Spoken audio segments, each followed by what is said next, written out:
Hi, everyone. And again, good morning and good afternoon to those of you who are joining from different time zones. Thank you for joining our session today.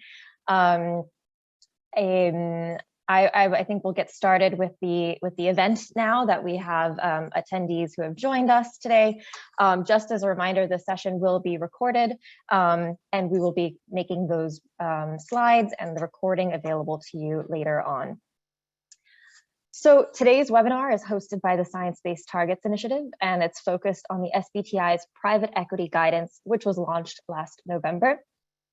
During this session, we're going to walk through the private equity guidance to provide in-depth support to answer some specific questions regarding science-based targets for private equity firms.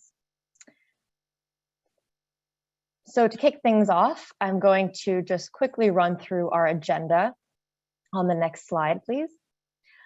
So I'll begin today's session with an introduction to our speakers, an introduction to the SBTi.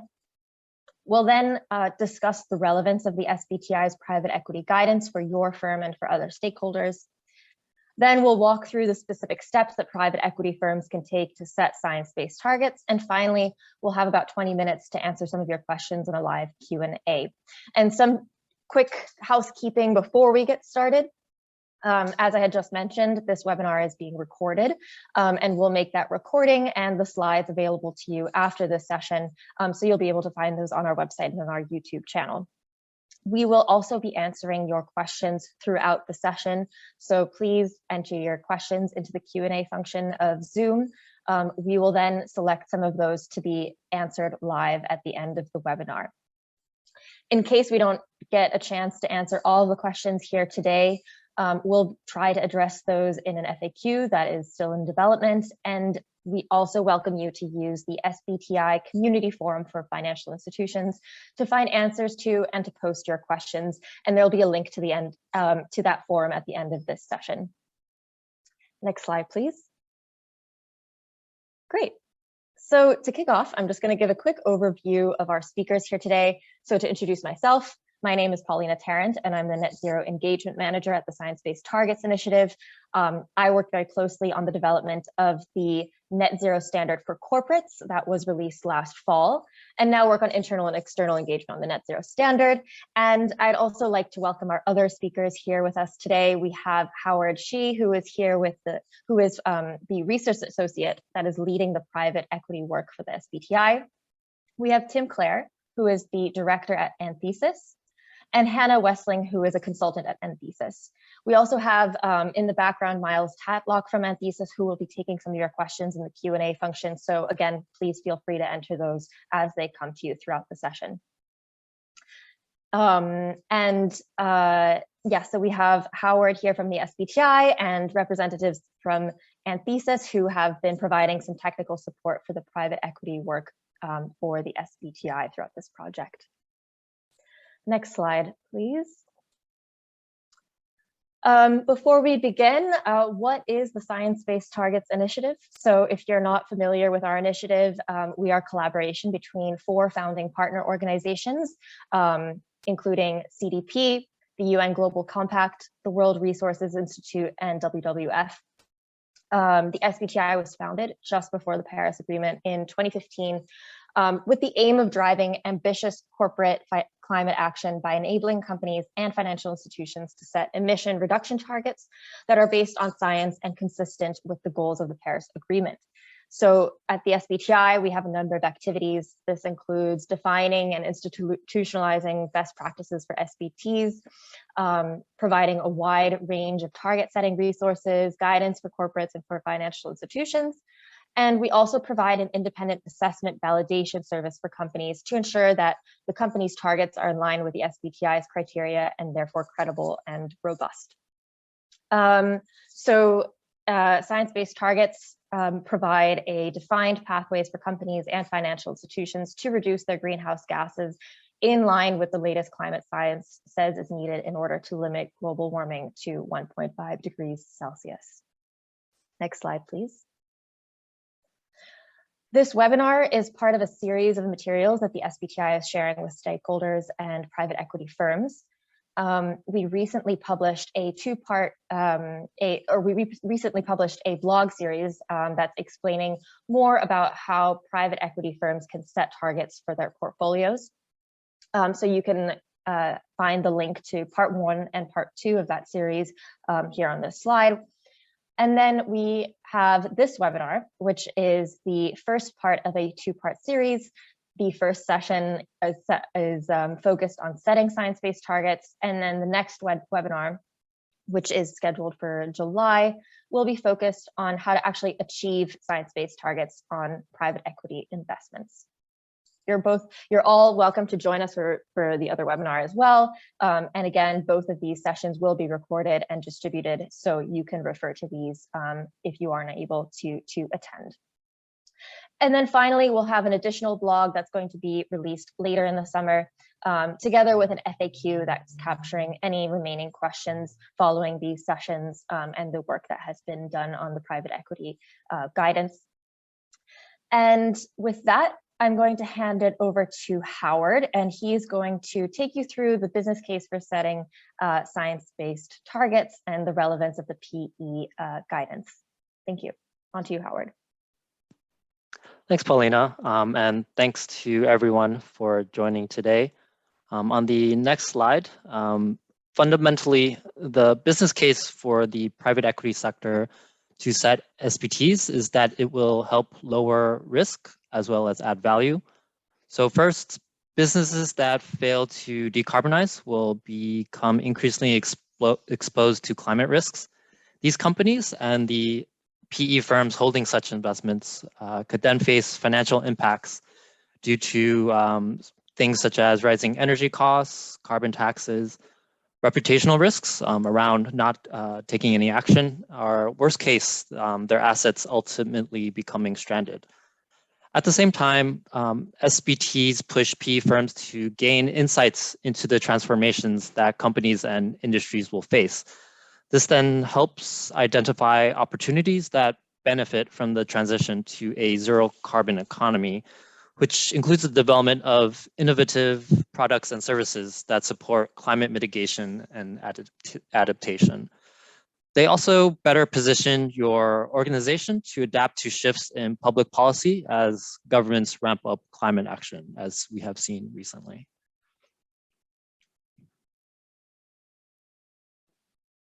Thanks, Howard. If you don't mind, if I could just ask a quick question here on this slide. What is meant by the evolving definition of fiduciary duty? Sure, that's a good question. So generally, risks can lead to losses, right? And opportunities can lead to profits. So the responsibility of PE firms to take action to manage both is in the best interest of investors, since either can affect shareholder value and thus investment performance. So I would say that the management of material ESG issues, such as climate change, is increasingly being seen as a fiduciary duty, which, if breached, is subject to litigation. So in this case, science-based targets help PE firms take actions that minimize losses from climate change and maximize opportunities presented by the transition to a zero carbon economy. And on the next slide, to be sure, we interviewed several PE firms and they voiced similar sentiments. For example, one noted that while their 2030 climate goal is currently more a matter of reputation, they view that there will be a financial impact in the future. So for example, from increased cost of capital for non-sustainable companies, and so they want to avoid stranded assets.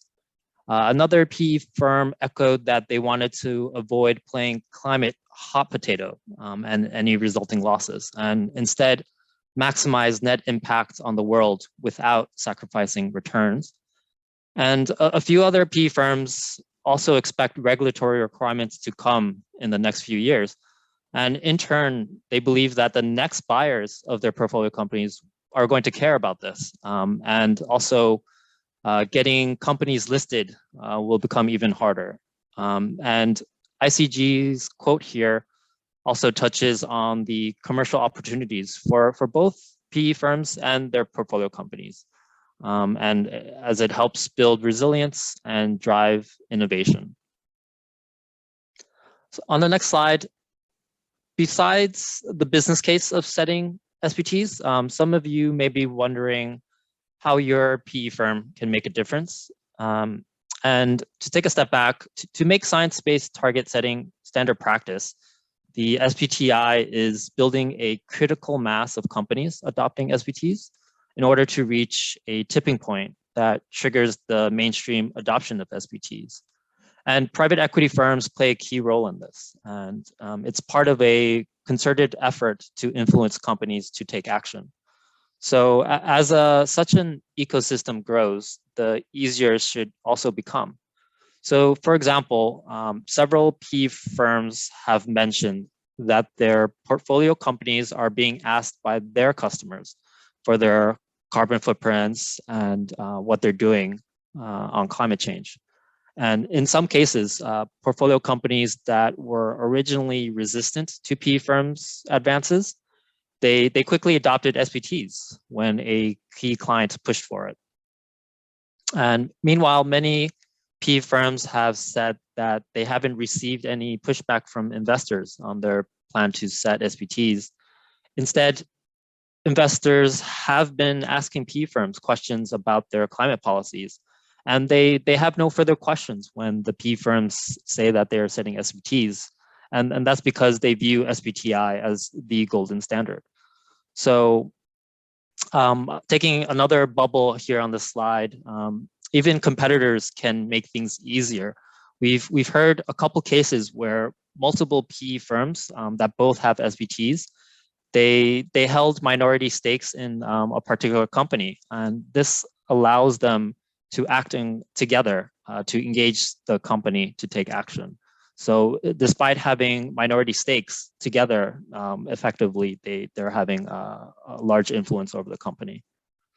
And perhaps taking one last bubble here as an example, we've heard from a few PE firms that there is a war on talents, and employees are increasingly attracted to organizations that are seen as sustainable.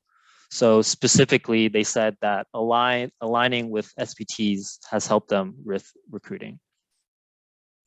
And on the next slide, just want to focus on that. We heard from one PE firm explain that the CEO's daughter had climate anxiety, and it really reinforced the CEO's ambition and resolve to do something about it.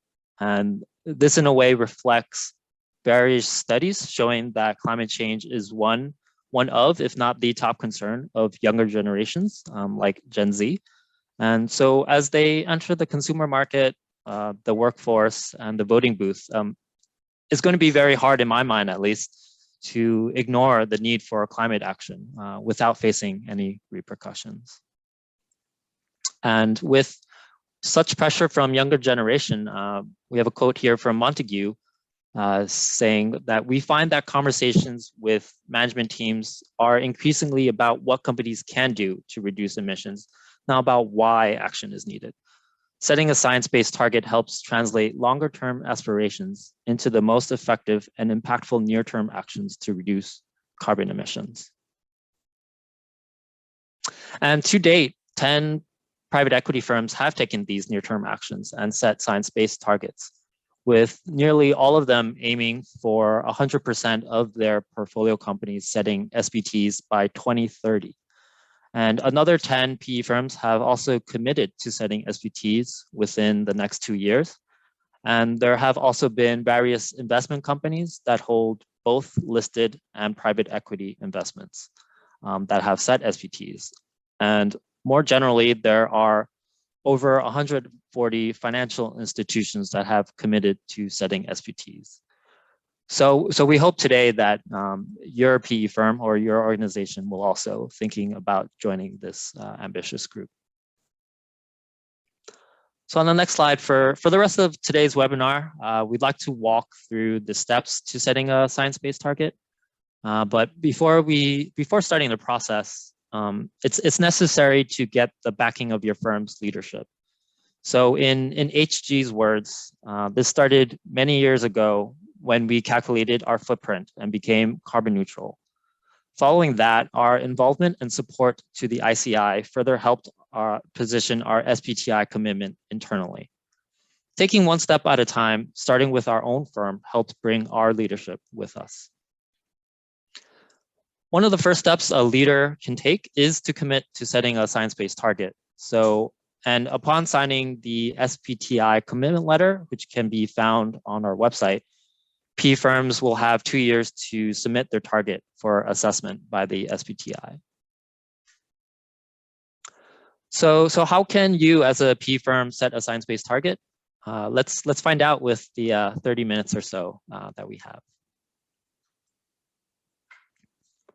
On the next slide, this table outlines what a PE firm is required to do, as well as some additional recommendations, which we will discuss over the next several slides. But essentially, a PE firm will need to address its own operations. So that's scope 1 and 2 emissions. And they are strongly encouraged to deal with its scope 3 categories 1 to 14 emissions, which are indirect emissions from acquired and sold goods and services. But the most material activity that a PE firm is required to tackle is its scope 3 category 15, or its investments. So a PE firm is required to set a near-term target of 5 to 10 years for all required asset classes. And it must also disclose certain information, including its emissions footprint, target progress, and actions taken. Thanks, Howard. There's a lot of great information on this slide, and so I just was wondering if maybe you could just highlight a couple of key angles here. And one aspect is coverage, and so we get one question a lot in particular, which is can an SBT be set at the fund level? So it may be helpful to clarify this answer for our audience. Yeah, thanks, Paulina. So SBTs cannot be set at an individual fund level. So instead, financial institutions, including PE firms, should only submit targets at the parent or group level. And perhaps a related question is that financial institutions in general are also not eligible to use the streamlined target validation route for small and medium-sized enterprises. That's helpful. Thank you, Howard. And then another question is whether it's required to include the scope 3 emissions of portfolio companies in the target.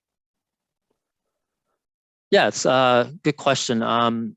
So there are about maybe 3 different cases.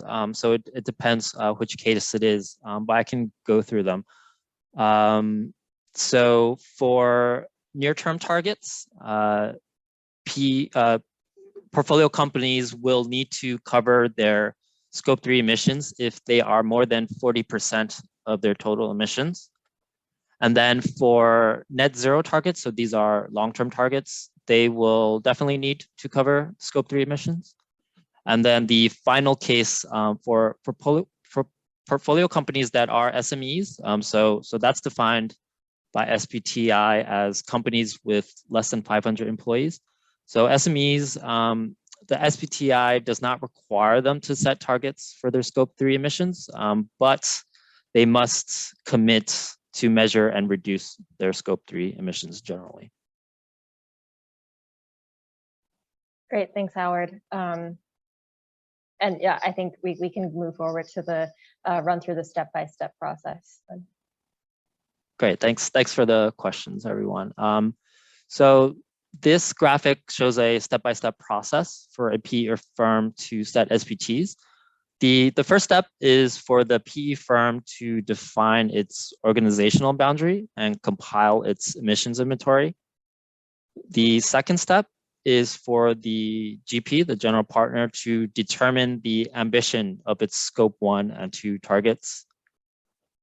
The third step is for the GP to decide whether it would like to set optional targets on its scope 3 categories 1 to 14 emissions.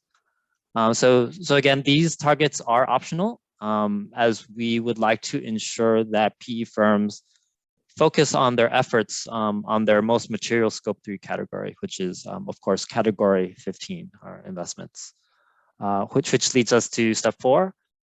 In this key step, HGP will need to identify all relevant asset classes that are categorized as required by the SBTi. And generally, private equity direct investments that meet certain conditions are required, whereas private debts, PE fund of funds, and PE secondaries are optional. And we'll go through these steps in a little bit more detail in the following slides.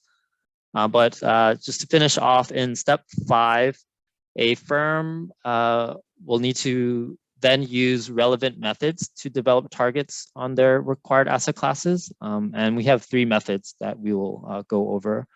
But just to note that we encourage PE firms to go above and beyond and develop targets or follow our recommended actions on the optional asset classes in addition. In step 6, a GP would develop clear and quantitative public target language, as well as a summary of strategies to achieve their scope 3 category 15 targets. And after a PE firm's targets are approved by the SBTi, they are required to announce their targets in step number 7. And in addition, they will need to transparently track and report on their target practice on an annual basis going forward. So with that, I'll turn it over to Tim to go through the first few of these steps. Thanks very much, Howard.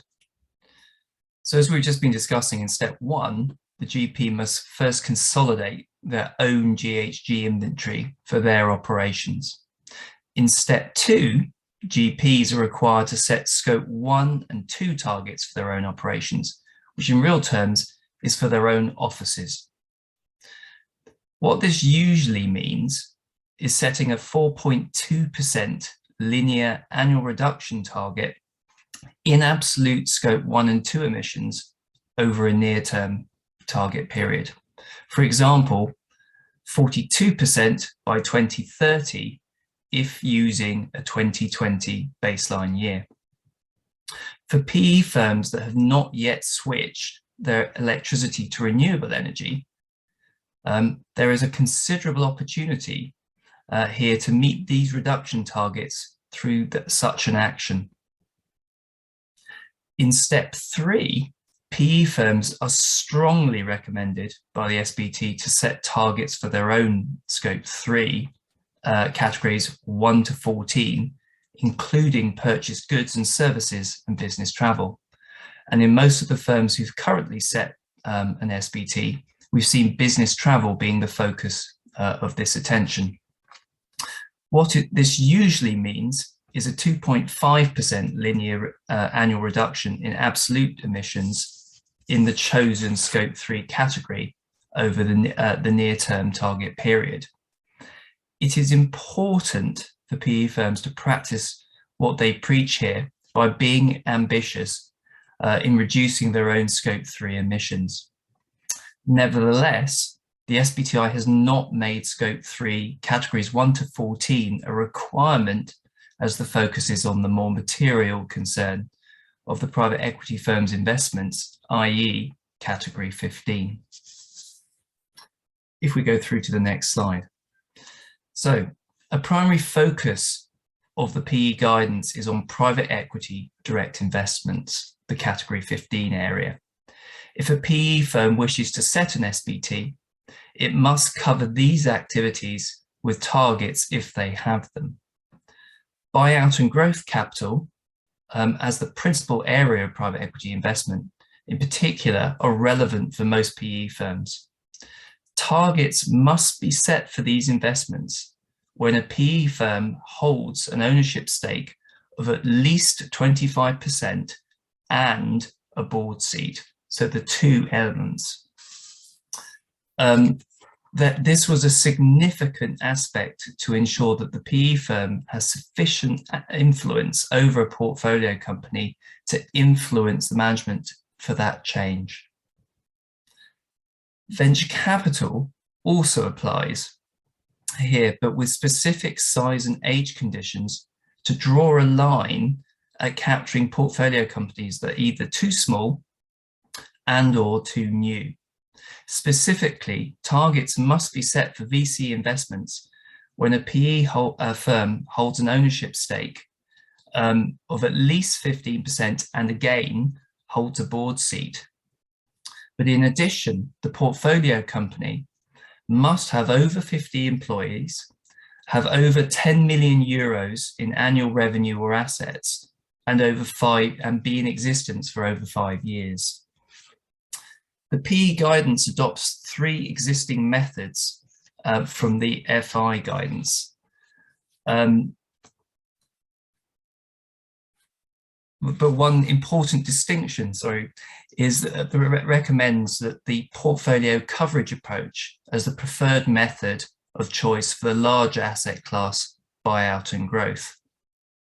Meanwhile, credit and private debt, as well as PE secondaries and fund of funds, are currently optional activities to be covered by targets.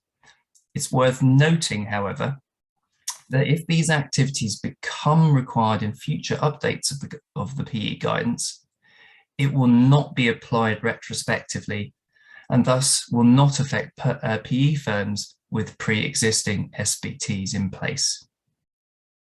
On that point, I think I hand to Hannah. Tim, I actually have one quick question for you before we move on to the slides. But one is around this, greater than 25% of the shares aspect. And the question is, how can PE firms get their portfolio companies to set an SBT if they don't have a majority stake in the company? Great question. And this was a really key area and a focus of a lot of discussion when we were working with the expert advisory group to build out the guidance. And part of my answer comes from Anthesis is a private equity portfolio company, and our private investor has a minority stake in us, which would fit neatly in this 25 to 50 category. So the key word here is influence. It's a question of both having the percentage of shareholding and that board seat, which means that you as the private equity are at the table, having that discussion with management, being able to influence, discuss the importance of why they should do this.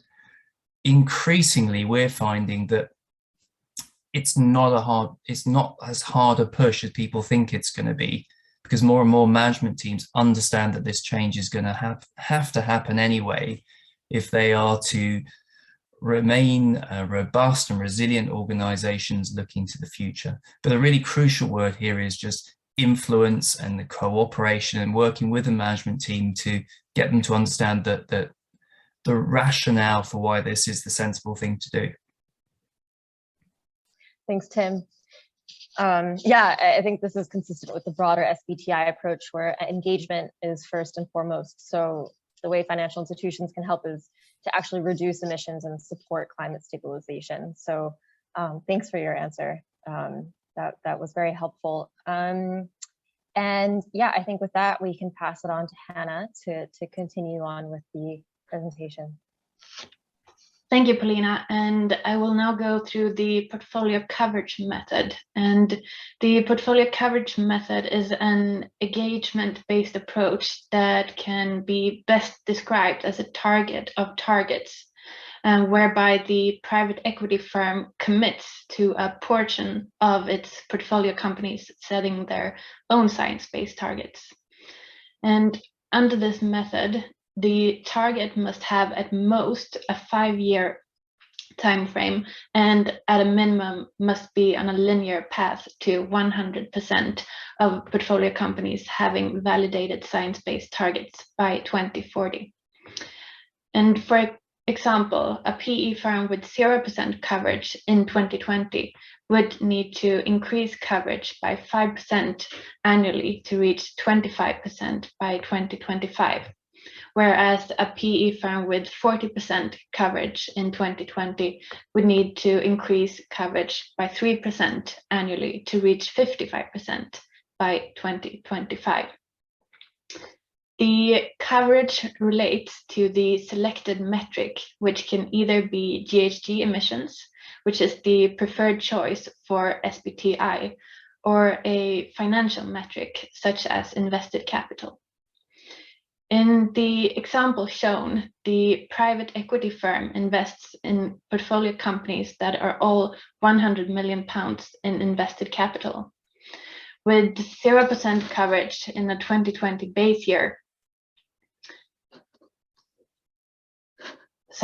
with a 0% coverage in a 2020 base year, the PE firm will be required to have 25% of its total invested capital covered by science-based targets. In this case, that is equal to 1 out of 4 of its portfolio companies at that time.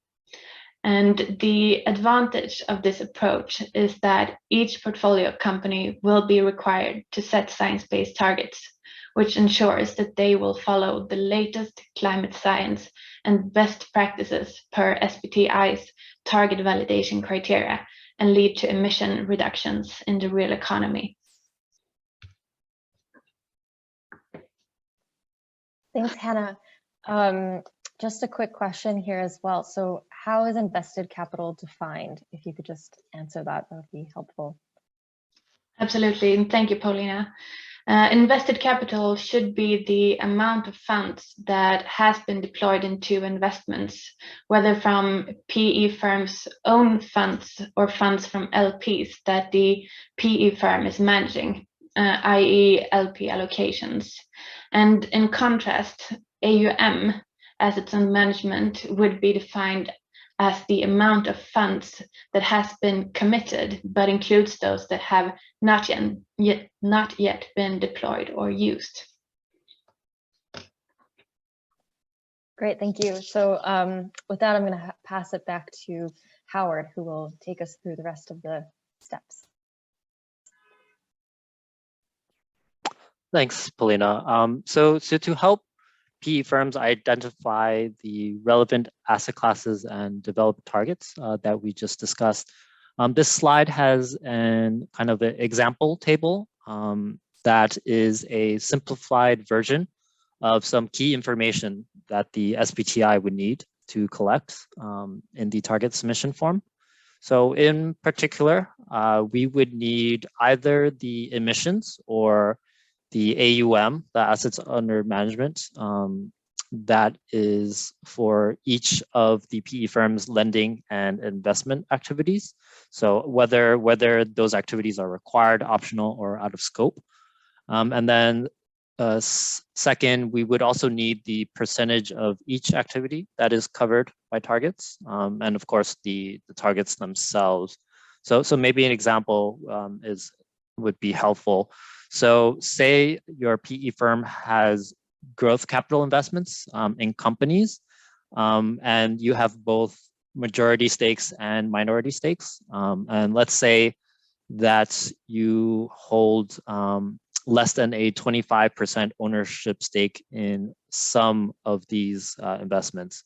So in that case, these buyout and growth investments are required activities, but if some of your investments don't meet the coverage condition in terms of ownership, or you don't have a board seat in some of these investments, then there you would explain that your activity covered percent on the fourth column here would not be 100%, but it may be 75%. And the reason that you provide on the right-hand column, the most right-hand column, is that some of these investments you don't have a board seat, or you have less than 25% ownership stake.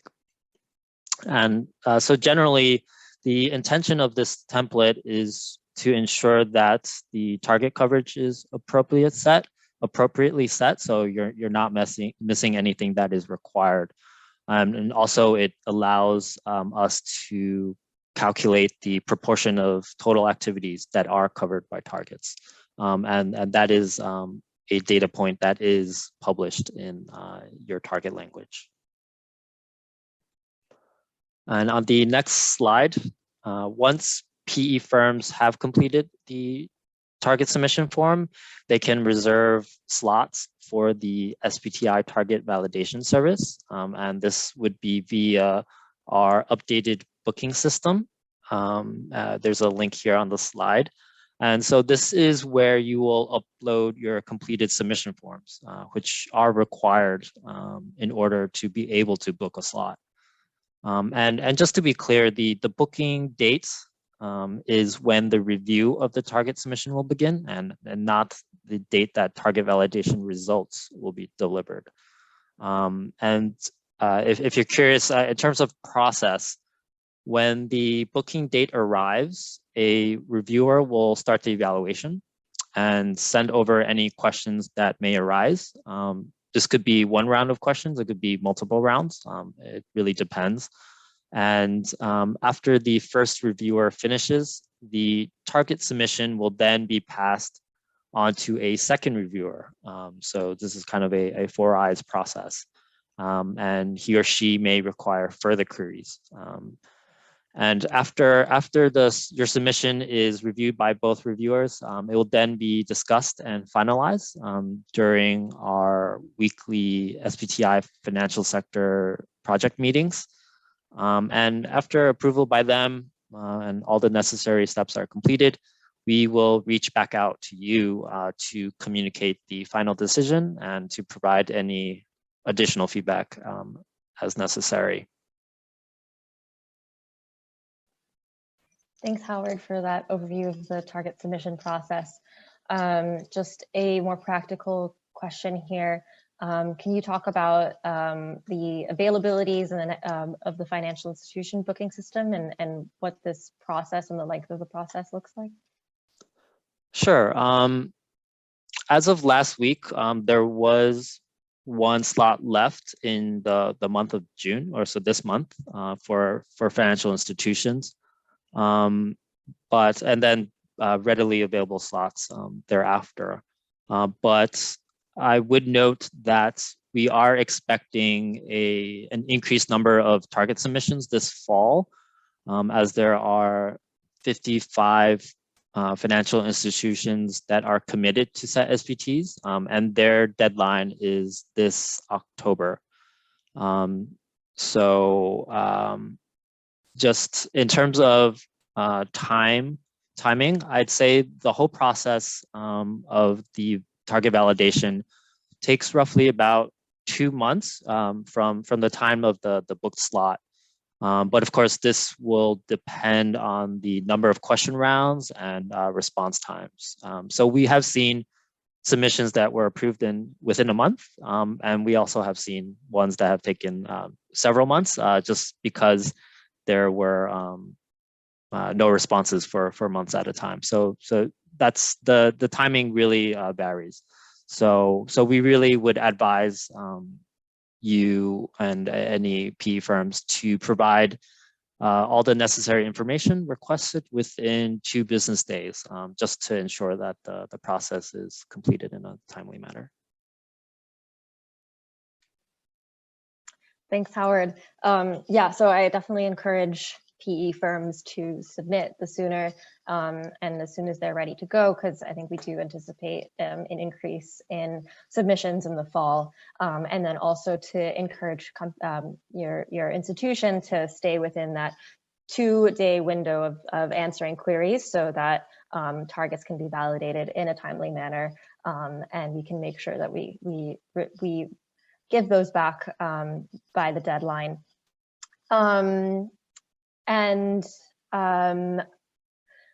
I'm actually seeing one question here, and maybe we can answer this. Here. And Howard, do you know how many of the financial institutions that have commitments are PE firms? So of those that are committed, generally, I believe there are about 10 P firms that have committed to SET within the next 2 years. Great, thanks, Howard. And just to add as well, we do have a dashboard on our website under the companies taking action page on the SBTi page, and there you can filter by the companies and financial institutions that have committed to near and long-term targets. So that information is also available to those who are interested, and then you can also see the target language of the companies and financial institutions that have had their targets validated in the past. So I think we can run through the next and final steps of the process. Howard, sure.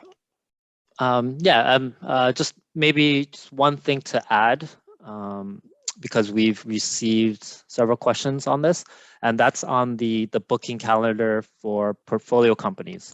So we have a separate booking system for financial institutions and another for portfolio companies. But since, for PE firms that are going to be engaging their portfolio companies, this might be of useful information.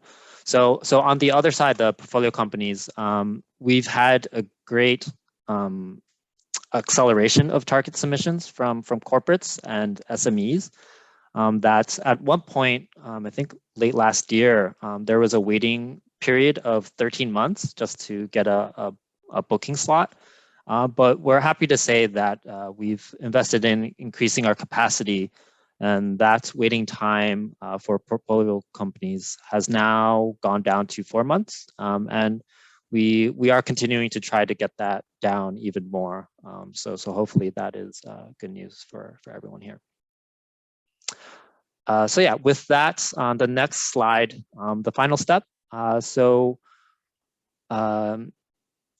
Once your target submission is approved, then the final step is for you to publish the target language that was developed.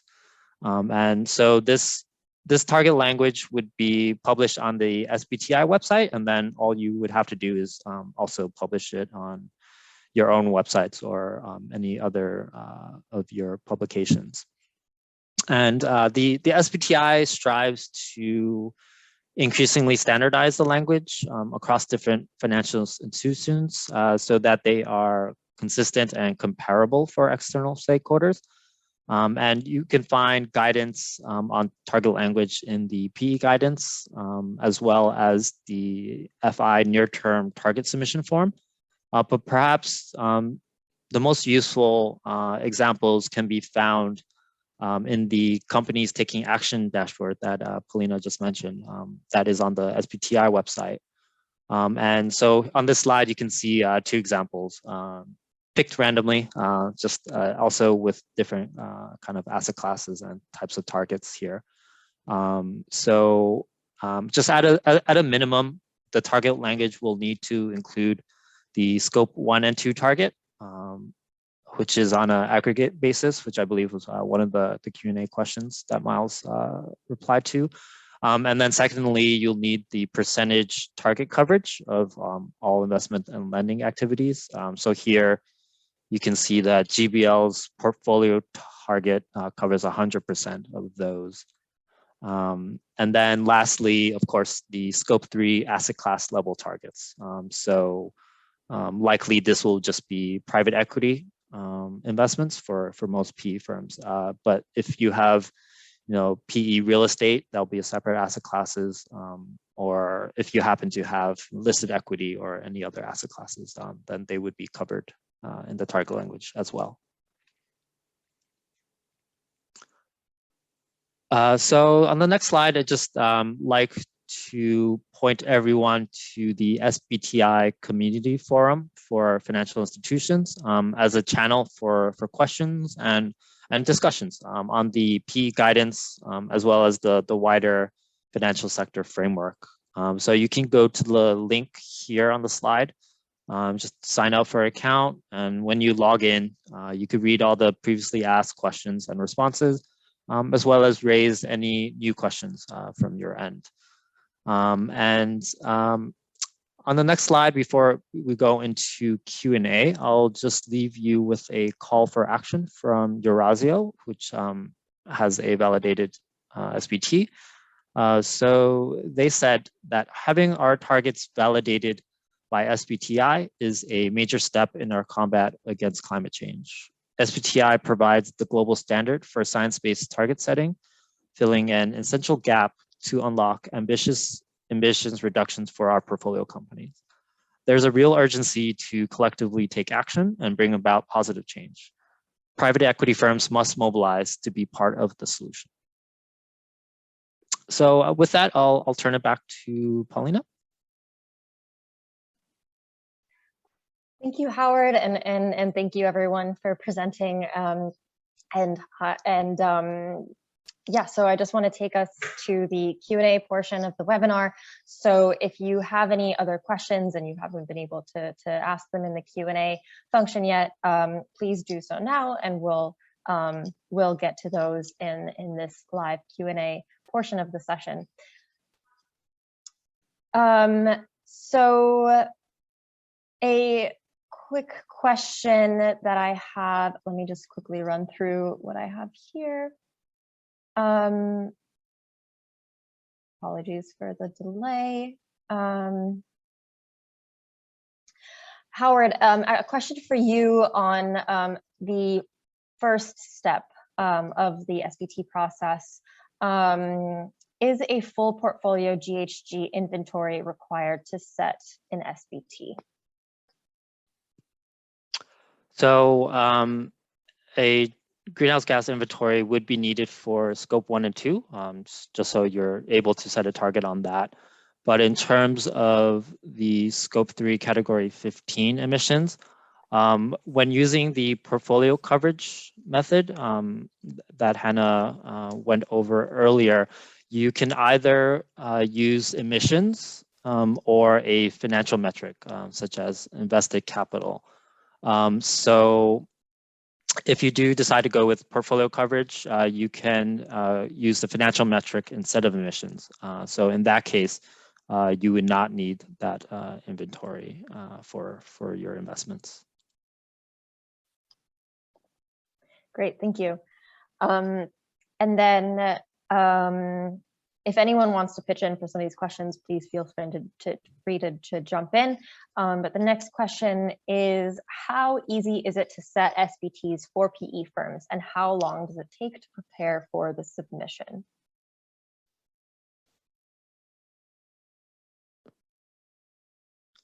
Can I pass that to Tim or Hannah, considering they've worked with a few PE firms to prepare for their target submission? Hannah, do you want, so I think overall, we would, when talking to a client, always talk about this being about 2 months to prepare for this. But Hannah, do you want to talk through just some of the steps we ask, or we ask them to work through to get to that point? So I will start by saying that this is a pretty easy process, and as Tim said, in generally it takes about 2 months to go through it. And what can vary is that in the work that we do for clients, we sometimes work with the internal approval process, and that is the part that might take the longest. But yeah, just repeating that, it's an easy process.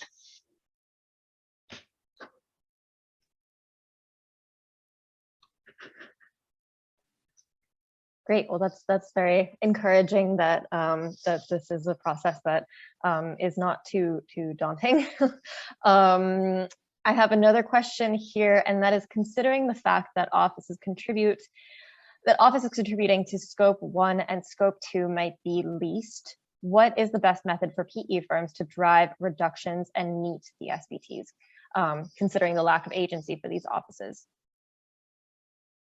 So if I pile in here, so whenever we, I think this has been a really changing situation. I mean, overall, there's a movement in what the market can offer in terms of virtual power and renewable energy certificates, but the really crucial thing we've seen so far is actually in most private equities, when we start talking about dealing with their offices, they're in shared space. There are other firms leasing the other floors in the building, etc. There's a natural reaction that this is going to be tough. The landlord's not going to be able to change the tariff, etc., etc. And similarly, when it comes to other elements of dealing with their environmental footprint, you get the same sort of response. But what we're finding more and more is that when GPs reach out to their landlord, that they might actually find that the landlord is starting to deal with it anyway, has been moving their tariff over to renewable energy anyway. But moreover, the other tenants are asking the same question. And sometimes this is the final push, which actually encourages the landlord to move in this direction anyway, especially as more and more landlords are discovering that tenants are looking for more more sustainable buildings in terms of where they go to their next premises. So there is more of a push on them to do this anyway. So overall, people are finding it far easier, but if you can't, there are other market mechanisms to start looking at.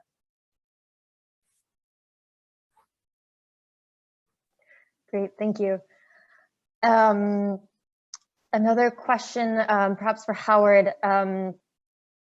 Someone's wondering about, will there be a move to require emissions to be third-party audited?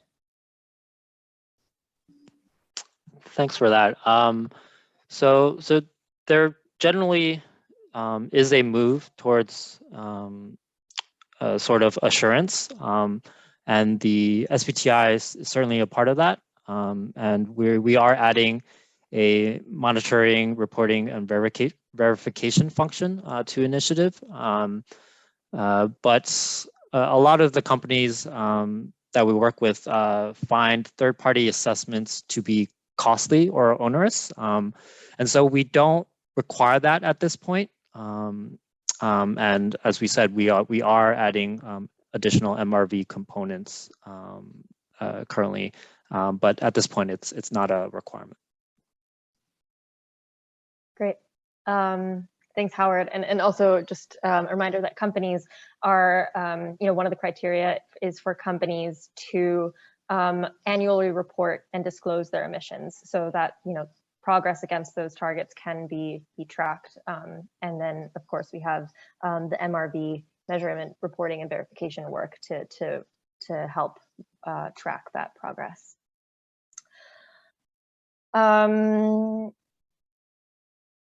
There is a question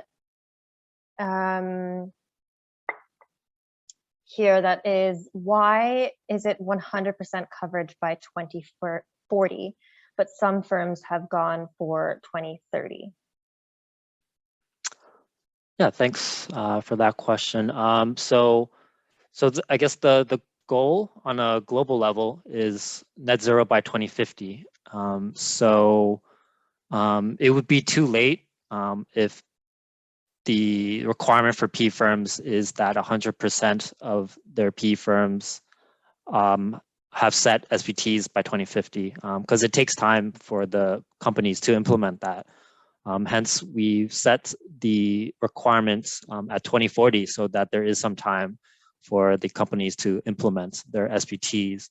But I will note that this is a minimum ambition.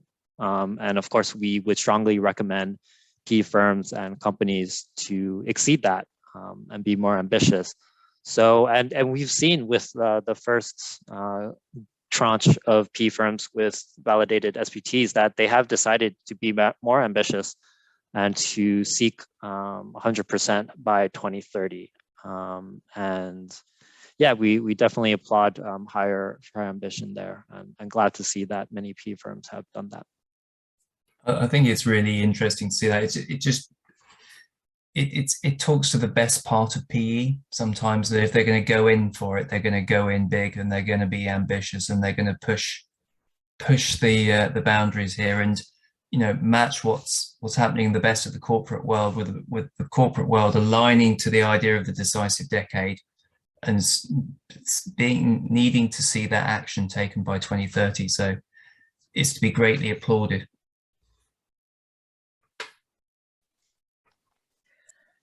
Thanks, Howard and Tim. Another question related to portfolio companies, and Howard, I think this is for you, and I'm happy to add some more as well.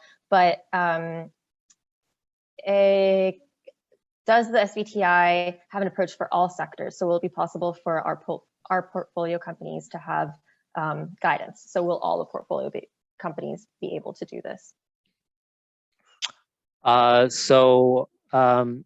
We do, on the corporate side, we do have guidance on a number of various sectors.